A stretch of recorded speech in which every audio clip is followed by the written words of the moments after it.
What is happening, guys? Welcome back to another video. My name is Corey from Designs by IFR. Definitely check that down below, guys. One of my new websites. And we are here today for the review of the Corsair K95 RGB Platinum mechanical keyboard. It is a mouthful, but it is certainly worth it. So stick around and consider subscribing. So this keyboard is primarily made from aluminum with a brushed finish, which gives it a nice premium feel and weight. I've been using this keyboard for a few months now, and it doesn't take a lot of key travel for a letter to register. Even when playing games where WASD are the main keys, if I was pressing W, sometimes I'd find that just the resting weight of my fingers on the other buttons was enough travel distance for another key to register. This might just be something that the individual has to get used to. However, the key travel on this keyboard is 1.2 millimeters versus your regular keyboard, which normally has about 2 millimeters of key travel. So while we are talking about keys, how about I give you guys a noise test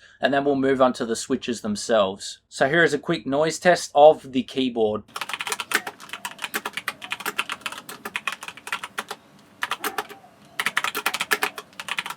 Now this keyboard is of course a mechanical keyboard with platinum switches, which I mentioned before, or they are also known as MX speed switches. Now they call them MX speed because of that 1.2 millimeter travel time before the key will register. So the wrist rest is removable with rubber on the bottom to keep it from slipping, and the wrist pad is magnetic and removable, so you can set it on the more textured side or the smoother side depending on your comfort levels. Keyboard has built-in memory, so you can load up to 3 user profiles and then switch through the profiles using the top left button.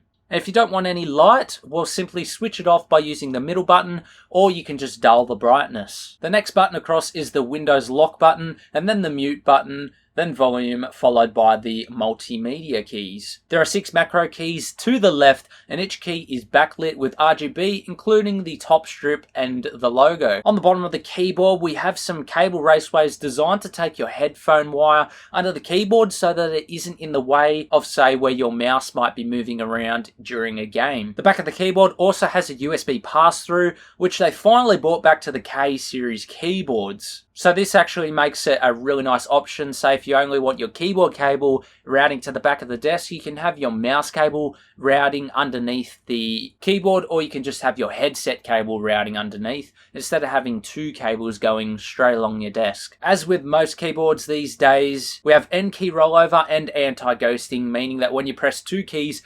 simultaneously, you will not have a different letter register. So I have found this keyboard to be retailing around $329 Australian dollars, which is quite a steep price point. However, I know that some people would be willing to pay that for the premium feel, the speedy switches, and of course that tactile feeling when you are pressing all of those buttons in those intense gaming sessions. However, I'd certainly like to hear from you guys, the viewers. What do you guys think about that price point? Is it a bit too steep? Is there any features that you would like included for that price point back onto the keyboard? I mean, we do have all the multimedia functions built in, but do people use that as often these days?